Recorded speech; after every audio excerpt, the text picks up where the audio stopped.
안녕하세요. 기업의 숨겨진 이야기, 역사, 전략, 그리고 성공의 비밀을 파헤치는 언니들의 수다 브랜드 디코딩에 오신 걸 환영합니다.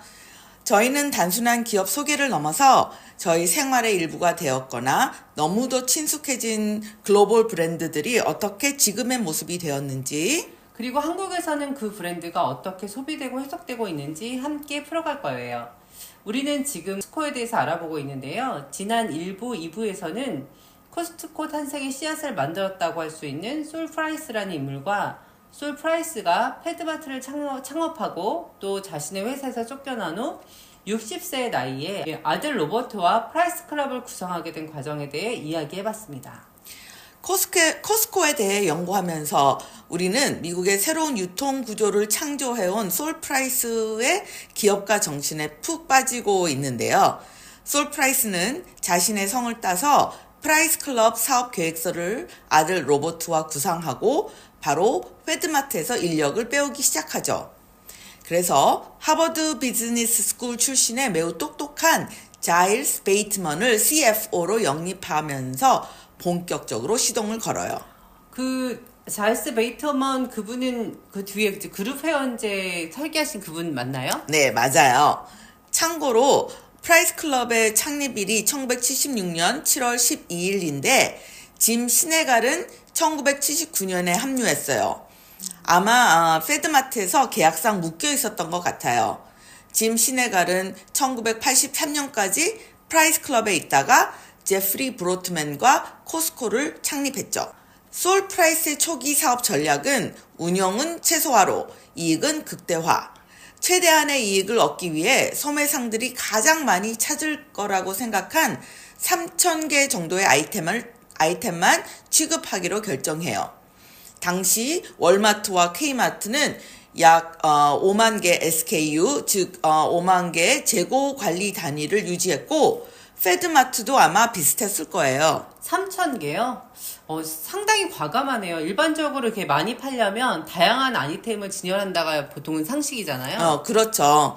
하지만 사업하는 사람이나 특히 소규모 가게로 운영하고 있는 사람이라면 이 세상 모든 물건을 비축할 필요는 없는 거잖아요. 그냥 충분한 물건만 있으면 되니까. 그리고 이때 솔 프라이스는 일반 소비자가 아니라 사업자를 타깃으로 한 B2B 사업을 구상했다는 점도 기억하고 있어야 해요. 그런데 샌디에고에 첫 번째로 프라이스 클럽 매장을 오픈했는데 패드마트와는 달리 처음엔 큰 성공을 거두지 못했어요. 개인 소비자를 유치하는 것보다 기업을 설득해서 고객으로 데려오는 일이 훨씬 어렵다는 사실을 깨닫게 된 거죠. 맞아요. 사업주들 같은 경우는 사실 설득한다는 게 사실 영업이잖아요. 그 영업이라는 게 쉽지 않고 또 사업주들이 서로 모여 수다 떠는 일도 없고 그렇기 때문에 입소문 내기가 쉽지 않죠. 네, 그랬었기 때문에 이제 몇 달이 지나면서 이제 슬슬 걱정되기 시작하는 거예요. 이대로 가다가는 회사 문을 닫을 수밖에 없겠다라는 생각까지 하게 돼요. 그러다 마침 행운의 미팅을 하게 됩니다. 하늘은 스스로 돕는 자를 돕는다라는 말이 여기서 나오는 건가요? 네, 바로 여기서 실현됩니다. 이제 솔 프라이스와 아들이 샌디에고를 열심히 돌아다니면서 회원 가입을 권유하고 있었는데 어느 날 샌디에고 시티 신용조합 관계자와 미팅을 하게 돼요. 그런데 신용조합 경영진은 이렇게 말해요. 우리는 조합이지 소매업체가 아니다.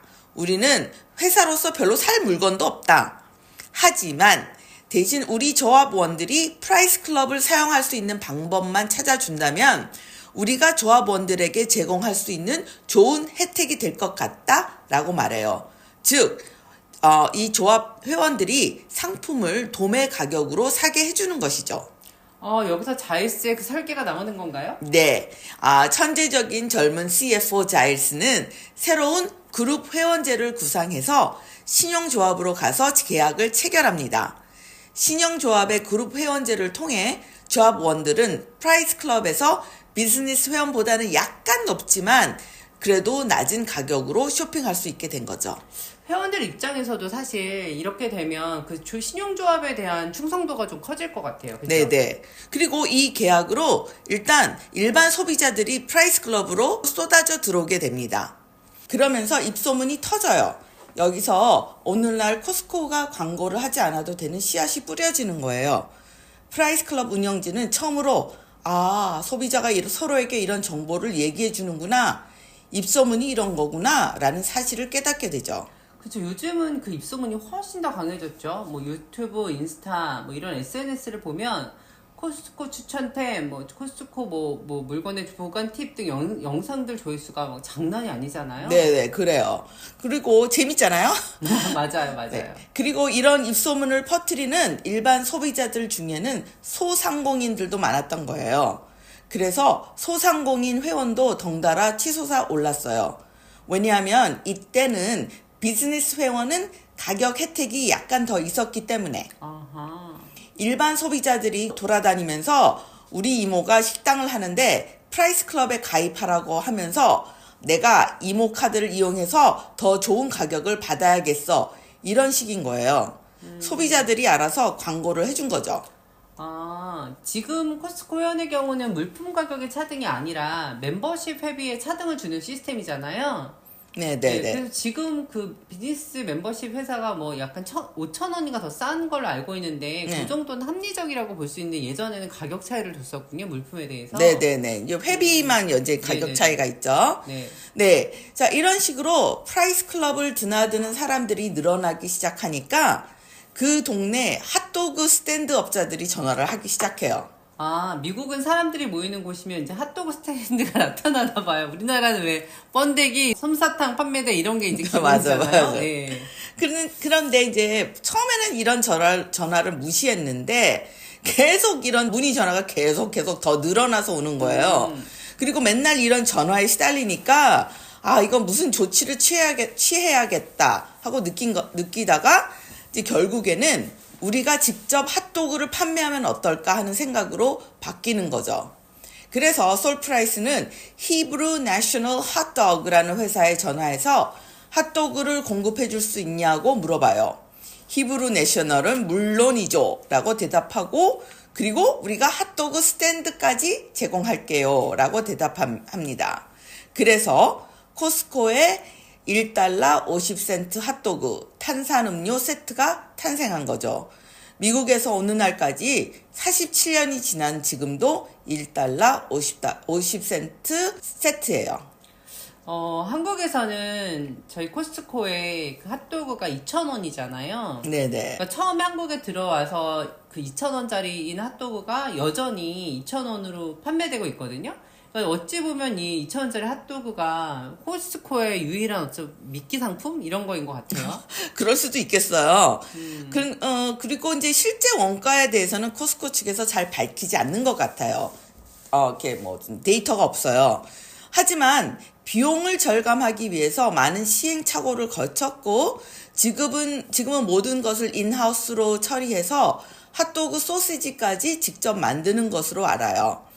2025년 9월 회계년도 기준 핫도그 콤보 세트를 전 세계적으로 2억 4,500만 개를 판매했대요.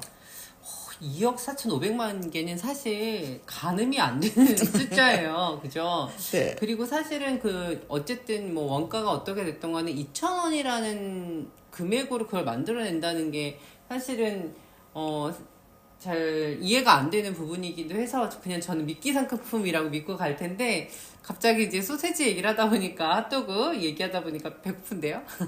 다음 사와야겠어요. 네. 자, 다시 프라이스 클럽으로 돌아와서 이제 이 사업을 시작하면서 솔프라이스가 가졌던 의문이 있었는데 답은 이제 이미 나왔지만 여기서 한번 짚고 넘어갈게요. 자, 창고에서 직접 대량으로 물건을 사는 아주 거친 쇼핑 방식이 있다. 여유로운 쇼핑 경험은 개나 주는 그런 형태인데 소비자들이 올까? 프라이스 클럽의 모든 것은 사업자들을 위한 것이었어요. 비즈니스 사장님들을 타겟으로 하면 여러 이점이 있어요. 그러니까 별도의 소매 구역과 도매 구역이 필요 없고 물류가 훨씬 쉬워지죠. 창고에서 여러 매장들로 물건을 옮겨 판매하기 위해 자체 물류를 운영할 필요도 없고, 하지만 일반 소비자들이 과연 이런 거친 환경에서 쇼핑을 할까? 이런 의문이 있었는데 대답은 오브 코스였습니다. 소비자들은 기꺼이 창고와 같은 허름한 환경에서 팔레트에서 바로 물건을 힘들게 꺼내면서도 구매를 하는구나 하는 당시에는 약간 충격적인 깨달음을 얻게 된 거죠. 그 전 세계에서 통하는 진리인 것 같아요. 그러니까 다른 곳보다 더 낮은 가격으로 또 질 좋은 물건을 판다 그러면 조금 불편을 겪더라도 구매하러 가고 역시 그러면서 많이 팔린다는 거는 뭐 사실인 것 같아요. 네, 그 사실이 증명이 된 거죠. 네. 자, 그래서 샌디에고에서 이런 식으로 크게 성공한 덕분에 프라이스 클럽은 다시 한번 빠르게 확장해 나가요. 처음엔 패드마트처럼 애리조나로 진출했고 곧 다른 지역까지 뻗어나가죠. 그런데 이번엔 경쟁이나 자본 구조 면에서 패드마트 때와는 완전히 달랐어요. 패드마트는 경쟁사에 비해 자본이 부족했는데 프라이스 클럽은 사업 모델 자체가 워낙 천재적이어서 매장마다 현금이 펑펑 쏟아 들어오는 구조였어요. 자, 현금 흐름 주기를 한번 따라가 볼게요. 공급업체는 물건을 프라이스 클럽 창고에 직접 배송해요. 그리고 팔레트를 딱 내려놓는 순간 프라이스 클럽의 청구서를 발행하죠. 보통은 납입일 기준 30일 안에 결제하는 조건. 그러니까 프라이스 클럽은 물건을 받은 날부터 한 달 안에 공급업체에게 돈을 주면 시스템이에요. 하지만 팔레트가 창고에 내려지는 순간 그 상품들은 바로 판매용이 되는 거예요. 더 이상 내부 물류 처리도 포장을 뜯는 것도 선반에 진열하는 것도 필요 없어요. 바로 고객이 사갈 수 있는 상태가 되는 거예요. 대부분의 경우 프라이스 클럽 그리고 오늘날 코스코도 마찬가지긴 한데요. 이런 상품들은 프라이스 클럽이 공급업체에게 돈을 지불해야 하는 날이 오기 전에 이미 다 팔려버려요. 정말 대단하죠.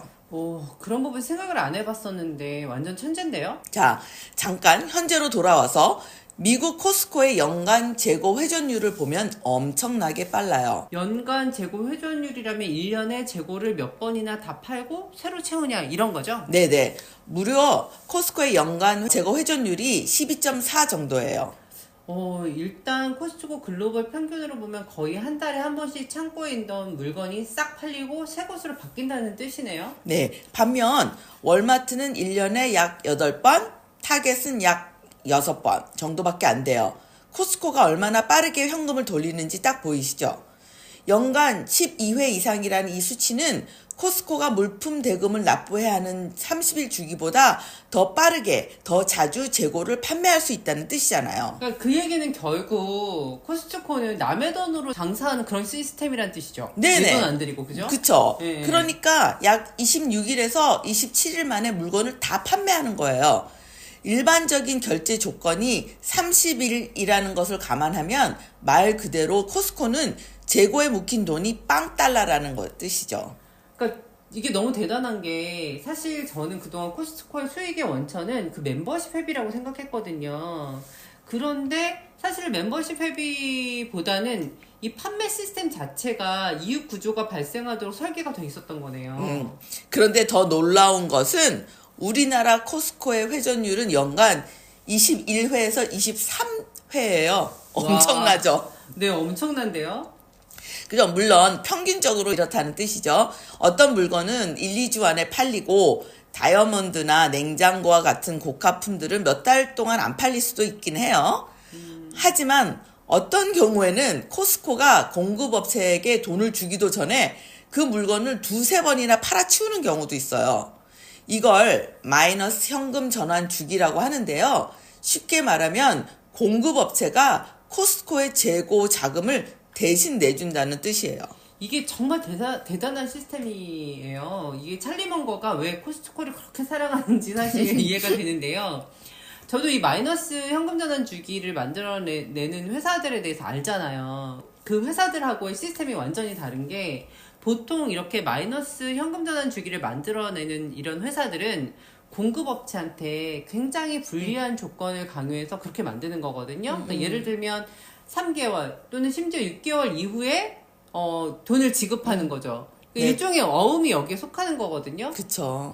그런 식으로 해서 마이너스 현금 주기를 만들 수 있는 건데, 오, 놀라운데요? 네. 근데 이제 코스코는 정상적인 결제 조건, 그러니까 30일 내에 결제하는 일반적인 조건을 쓰고 마이너스 현관 주기를 만들어내는 거예요. 근데 이렇게 할 수 있었던 데는 두 가지 독특한 점이 있어요. 하나는 바로 이 창고형 매장 모델인데 물건이 도착하자마자 바로 판매할 수 있고 고객들이 그 물건이 내려진 자리로 직접 와서 바로 집어가는 구조예요. 지금의 코스코는 조금 달라졌지만 그 얘기는 나중에 다시 설명할게요. 하지만 일단 프라이스 클럽 시절에는 정말 그랬어요. 팔레트에 놓인 물건을 고객이 와서 그대로 집어가는 방식이었죠. 그리고 또 다른 특징은 지금까지도 코스코 또한 재고 관리 단위수를 아주 낮게 유지하고 있다는 점이에요. 전에 말씀드렸듯이 프라이스 클럽 시절엔 판매하는 SKU 재고 관리 단위가 약 3,000개 정도였어요. 그런데 요즘 월마트가 판매하는 SKU가 무려 10만 개에서 25만 개까지 된다고 해요. 코스코는 지난 10년 동안 SKU 수가 대략 4,500개 정도였는데 이걸 더 줄일 수 있지 않을까 하고 생각해서 4,000개로 줄였고 지금은 3,800개 수준까지 내려왔어요. 그리고 이 숫자는 앞으로도 줄어들 가능성이 높고 늘어날 것 같지는 않아요. 그런데 이걸 다시 생각해보면 판매하는 상품 종류는 적은데 매장에는 엄청 많은 사람들이 오잖아요. 그럼 무슨 일이 생길까요? 각 상품 하나하나가 훨씬 더 빨리 팔린다는 뜻이 되잖아요. 그러니까 창고에 도착하자마자 바로 판매할 수 있는 이 구조도 대단하지만 이처럼 SKU 수를 그러니까 최소를 유지하는 것도 재고를 빠르게 회전시키는 마법 비결인 것 같아요. 네. 그리고 여기 입점하는 기업 입장에서도 경쟁이 완화되는 거라서 유리한 입지를 갖게 되는 거거든요. 일단 코스코 입점되면 내 물건이 굉장히 빠른 회전율로 팔린다는 거잖아요. 그렇죠. 그러니까 판매하는 기업도 좋은 거예요. 그렇죠. 네. 그리고 프라이스 클럽 시절이든 지금의 코스코 매장이든 보면 와 여기 진짜 돈 많이 들어겠다라는 생각부터 들잖아요. 매장도 크고 건물도 웅장하고 부지도 넓어야 하니까 당연히 자본이 엄청 들어갔을 거라고 생각하죠. 그러니까 물론 어느 정도는 맞는 말이에요. 그런데 놀랍게도 전체적으로 보면은 이 사업은 자본이 많이 안 드는 구조예요. 코스코의 비즈니스 모델 자체가 그 많은 비용을 공급업체들이 대신 부담해주는 방식으로 되어 있거든요. 그러니까 이게 너무 대단한 게 사실 전혀 생각하지 못했던 부분이거든요. 그렇죠. 네. 그리고 요즘 코스코가 새 매장을 열 때는요. 기존 매장들의 데이터를 바탕으로 그 매장이 얼마나 잘 될 건지 거의 정확하게 예측할 수 있어요. 물론 새 매장을 여는 데는 초기 투자 비용이 꽤 들어가죠. 하지만 일단 오픈하고 나면 그 매장이 어떻게 성장할지 또 그 투자 대비 수익이 얼마나 나올지까지 상당히 정확하게 알 수 있어요. 그리고 또 하나 마이너스 현금 전환 주기 덕분에 창고에 쌓여있는 재고가 사실상 공짜나 다름없어요. 오히려 앉아서 돈을 벌어다 주는 자산이 되기도 해요. 그러면 이제 그 프라이스 클럽하고 코스트코가 어떻게 연결이 되는 거죠? 자, 이런 마법 같은 현금 흐름 구조 덕분에 프라이스 클럽은 창립 3년 만인 1979년에 상장을 하게 됩니다. 그런데 여기서 말하는 상장은 우리가 아는 IPO도 아니고 직상장도 아니에요. 그러니까 어느 증권거래소에도 등록하지 않았고 자본 조달도 전혀 하지 않았어요. 왜냐하면 현금이 필요 없었거든요. 그 사례가 좀 되게 독특한데 그게 어떻게 되는 거죠? 자, 프라이스 클럽의 가치가 너무 빠르게 올라가다 보니까 초기 투자주주들 사이에 주식 거래가 활발하게 일어났고 그 결과 주주 수가 500명을 넘게 됩니다. 근데 당시 미국 증권거래위원회 규정상 주주가 500명 이상 넘어가게 되면 무조건 공시 의무가 있는 상장 기업으로 등록해야 했어요. 그러니까 프라이스 클럽은 그래? 그래요? 그럼 공시하죠. 상장 기업 되겠습니다. 이런 식으로 아무 거래소에도 상장하지 않은 상태로 공개 기업이 된 거예요. 그러면 증권거래위원회에 등록은 했는데 증권거래소에는 상장을 안 한 거네요? 네네, 맞아요. 장외시장에서만 거래됐어요. 뉴욕 증권거래소나 나스닥엔 등록하지 않았고요. 와. 그럼 창립 그 초반 3년 동안은 프라이스 클럽 주식을 사려면 실제로 주식을 가진 사람을 만나서 실제로 그 사람하고 그 주식을 주고받아야지만 살 수 있었던 거네요? 네. 그러니까 그렇게까지 직접적으로 가지는 않아도 이제 어느 정도 장외 시장에서 거래를 중개해 주는 시스템은 있었겠지만 그냥 일반 우리가 아는 일반 주식처럼 거래소에서 그냥 클릭해서 살 수 있었던 건 아니에요. 하지만 1982년 프라이스 클럽도 결국 나스닥에 상장해요. 아마도 주식 거래의 유동성을 좀 더 확보하려고 그랬던 것 같아요. 그리고 같은 해에 솔 프라이스에게 한 통의 전화가 걸려옵니다. 바로 월마트의 샘 월튼이에요. 만나고 싶다고. 같은 이름을 가진 우리 두 명의 와이프 헬렌들과 같이 저녁이나 할까? 하고 전화가 와요. 저희가 그 이전 방송에서 그 평행이론이라고 했던 그 헬렌들이신 거죠? 네네네. 야, 이 사람 또 이제 경쟁자 그 매장 구경하러 가는 거네요? 궁금했었겠죠. 네. 자, 샘은 솔에게 야, 프라이스 클럽 완전 잘 되고 있다며 인생이 막 멋지게 사네. 직접 좀 보고 싶은데 하고 이렇게 말한 거예요. 솔 프라이스는 그냥 쿨하게 그래 와 하고 초대해요. 샘 월튼이 뭘 노리는지는 잘 알고 있지만 전혀 신경을 쓰지 않아요. 그렇다고 매장에 오는 건 사실 실질적으로 막을 수 있는 것도 아니잖아요. 하긴 그래요. 샘이랑 헬렌이 솔한테 와서 다 같이 저녁 먹고 솔 프라이스는 자신의 프라이스 클럽 모델, 현금 흐름 구조 이런 것을 다 설명해줘요. 이것이 진짜 대단한데요? 쉽지 네, 않은데. 쉽지 않은 일이죠. 네. 그리고 샘은 집으로 돌아가고 12개월, 1년도 안 돼서 무슨 일이 생겼을까요? 바로 샘스 클럽이 탄생해요. 진짜요? 샘스 클럽은 지금 코스코와 모든 면에서 지금은 상대가 안 되지만 아직도 미국에서 존재해서 잘 되고 있고 반면 프라이스 클럽은 코스코와 합병이 됐죠. 하여튼 솔은 정말 들으면 들을수록 존경스러운 사람이에요. 만약에 저라면 사실 그렇게 쿨하게 대응 못했을 것 같긴 한데. 그건 저도 그래요. 자, 코스코를 조사하면서 짐 시네갈보다 솔 프라이스를 더 존경하게 될 수밖에 없어요. 솔은 이런 계산적인 생각을 전혀 안 해요. 그냥 신경을 안 쓰는 것 같아요. 뭐 어쩌라고 너를 막을 수도 없잖아 하고 웃어 넘겨요. 그리고 그 둘은 그 이후에도 계속 친구로 지냅니다. 그리고 재미있는 일화가 하나 더 있는데요. 샘 월튼이 자서전 메이드 인 아메리카에서 직접 밝힌 얘기예요. 좀 몇 년 뒤 샘 월튼이 다시 프라이스 클럽을 돌면서 소형 녹음기를 들고 프라이스 클럽을 돌면서 가격, 재고 이런 거를 조사하고 있었대요. 그런데 보안 요원이 그걸 발견하고 녹음기를 압수해 버려요. 아니, 전 이게 되게 웃긴 것 같아. 뭐 이렇게 직접 또 돌면서 그렇게 녹음을 하실지 누가 안 시키고? 상상해보면 완전 코미디일 수도 있는데 그러니까. 하지만 솔은 그 압수한 녹음기를 다시 우편으로 샘 월튼한테 돌려보냈대요. 메모 잘했지? 그래 잘 사용해 뭐 이런 식으로. 정말 멋진 사람인 것 같아요. 솔 프라이스 정말. 근데 이게 녹음기 돌려받은 이 샘 월튼은 어떤 표정이었을지 궁금하네요. 좀 뻘쭘했을 것 같은데 그죠? 안 그랬을까? 네, 글쎄요. 그리고 또 다른 이야기가 있는데 바로 그때쯤 샌디에고에 또 한 사람이 솔 프라이스를 만나러 찾아옵니다. 바로 버니 마커스라는 사람인데요.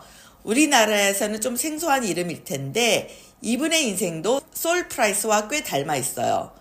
버니 마커스는 핸디 댄디라는 철물점 체인의 대표였는데 이 사람 또한 이사회에 의해 쫓겨나면서 완전 열받아 있었던 상황이었고 인생 이막을 시작하고 싶어 했어요. 그래서 솔 프라이스가 그를 샌디에고로 초대하죠. 직접 프라이스 클럽 창고형 매장을 보여주고 운영 방식, 핵심 전략 다 알려줘요. 그리고 이렇게 말합니다.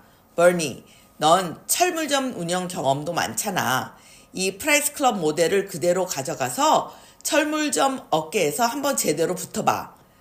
그 말을 들은 버니는 집으로 돌아가고 곧바로 홈디포라는 체인점을 창업합니다. 후계자를 키운 건데요. 근데 이제 여기 좀 궁금할 수 있을 것 같은데 저도 잘 몰라서 홈디포가 뭐길래 그렇게 뭐 대단한 건가요? 간단히 말해서 홈디포는 미국 최대의 철물 건축 자재 전문 매장이에요. 벽지, 페인트, 전동 드릴부터 나무, 타일, 정원 도구, 수도 배관 자재까지 모두 팔아요. 그러니까 집 고치거나 리모델링 할 때 필요한 모든 걸 이 한 곳에서 한 번에 파는 초대형 창고형 매장이죠. 우리나라로 치면 인테리어 자재 전문점에다가 철물점에다가 대형 창고 매장을 합쳐놓은 느낌이네요. 네네. 미국은 일반 주택이 많잖아요. 네. 수리할 부분도 더 많고 비용도 많이 들고 그러니까 미국에는 DIY 하는 사람들이 많은데 제 개인적인 생각으로는 홈디포 때문에 대규모 DIY를 하는 사람들이 많이 생긴 것 같아요. 그리고 DIY를 하는 사람들이 많아지니까 홈디포에서 물건을 더 많이 사고 유튜브에서 보면 부엌, 거실, 그리고 침실 옷장 등등 DIY 레노베이션 하는 미국 사람들이 많잖아요. 거의 모든 자재는 홈디포에서 산다고 해도 과장이 아닐 거예요. 하지만 우리에게 중요한 건 홈디포도 프라이스 클럽 모델을 그대로 가져다 쓴 기업이라는 거예요. 버니 마커스가 솔 프라이스에게서 아이디어를 얻고 철물 업계의 프라이스 클럽을 만든 거죠. 경영에 있어서 훌륭한 멘토이네요. 그리고 1982년 솔 프라이스에게 또 한 통의 중요한 전화가 걸려옵니다. 이번에는 또 다른 버니가 등장합니다. 시애틀의 유통업자 버니 브로트맨과 그의 아들 제프리 브로트맨이 솔에게 전화를 걸어요. 제프리 브로트맨은 코스코의 공동 창립자죠. 네네네. 자, 이들이 프라이스 클럽 모델 정말 대단하네요. 저희는 시애틀 북서부 지역에서 유통업을 하고 있는데 여기에도 프라이스 클럽 프랜차이즈를 하나 열고 싶습니다. 라고 말해요. 그래서 솔과 프라이스 클럽 경영진은 그 제안을 놓고 고민하다가 결정적으로 거절이라는 실수를 하게 됩니다. 그동안의 결정과 좀 많이 다른 상황이 연출되는 것 같은데요. 왜 그랬을까요? 이거를 보면 이건 완전 예전에 페드코와 페드마트 시절의 같은 상황이 거꾸로 연출된 거잖아요. 네네. 그러자 이제 솔 프라이스가 본인은 관심 없다고 대답을 하니까 버니와 제프리 브로트맨은 알겠습니다. 하지만 우리는 어차피 직접 해볼 거예요. 프라이스 클럽 모델을 그대로 가져와서 시애틀에 비슷한 걸 시작할 겁니다. 라고 말해요. 거절하는 것도 되게 그렇긴 한데 여기 지금 이분들도 우리가 스스로 베껴서 짝퉁을 만들겠다고 솔직히 얘기하고 그리고 시작하는 거잖아요. 네네. 좀 솔직하게. 쿨한 이런 관계네요. 그러니까 이제 이거를 보면 이건 마치 30년 전 페드마트가 탄생했던 상황을 그대로 다시 보는 듯한 장면이에요. 얘네들이 또 직접 똑같은 걸 만들겠다고 해도 솔은 역시 크게 개의치 않아요. 그냥 그래 해봐 하는 쿨한 반응이었어요. 그때 한참 프라이스 클럽이 공격적으로 확장하고 있을 때 아니었나요? 그러면 이제 사실은 한번 하나 거기서 해봐라 할 수 있을 것 같은데, 그죠? 확장 중이긴 했지만 북서부까지 진출할 계획은 전혀 없었어요. 미국은 엄청나게 큰 나라잖아요. 그렇죠. 그리고 솔 프라이스는 페드마트 시절의 확장 전략을 그대로 따라가고 있었거든요. 아하. 애리조나, 텍사스, 플로리다처럼 남부와 중서부 쪽을 중심으로 퍼져나가고 있어서 북서부까지는 크게 관심이 없었어요. 그리고 솔 프라이스 나이도 좀 영향을 미치지 않았을까 하고 개인적으로 생각을 합니다만. 그러네요. 이제 나이가 좀 들었네. 60이 시작했으니까. 네네. 그리고 그 다음에 벌어지는 일이 진짜 웃겨요. 자, 제프리 브로트먼이 이제 프라이스 클럽 머천다이징 본부장에게 전화를 딱 걸어요. 안녕하세요. 저희 가족이 시애틀에서 프라이스 클럽 모델을 그대로 복제하려고 해요. 저희는 북서부 시장이 정말 좋은 기회라고 생각하거든요. 혹시 프라이스 클럽을 그만두시고 저랑 공동 창업하실 생각 없으세요? 그러자 본부장 생각 없어요. 근데 아이디어가 나빠서가 아니라 사실 솔 프라이스가 제 삼촌이거든요. 네. 그리고 나서는 이렇게 말해요. 근데 진짜 딱 맞는 사람 소개해 줄게요. 페드마트랑 프라이스 클럽에서 오래 같이 일했는데 지금은 그만두고 리테일 컨설팅을 하고 있거든요. 한번 연락해 보세요. 이름은 짐 시네갈이에요. 와, 이렇게 퍼즐 조각들이 하나씩 맞춰지기 시작하네요. 네. 그래서 제프리 브로트먼이 짐 시네갈에게 전화를 걸고 결국 짐 시네갈을 설득해 시애틀로 오게 만들어요. 짐 시네갈도 마침 자기 이름을 걸고 한번 사업을 제대로 해보고 싶었던 시점이었고요. 그래서 그렇게 짐 시네갈이 시애틀로 올라오고 코스코가 탄생합니다. 사업 계획서도 거의 프라이스 클럽을 그대로 복사한 수준이었다고 해요. 이렇게 여기까지 왔네요. 자, 그러면 다음은 당연히 프라이스 클럽과 코스트코의 합병에 대한 이야기를 저희가 다루게 되겠죠? 네, 그렇죠. 다음에는 새로운 동맹 코스코의 탄생과 프라이스 클럽과의 합병이라는 제목으로 더 깊은 디코딩을 해보겠습니다. 정말 다음 회가 저는 기대됩니다. 네, 그럼 다음 회에서 봬요. 네, 기대하고 있겠습니다. 네.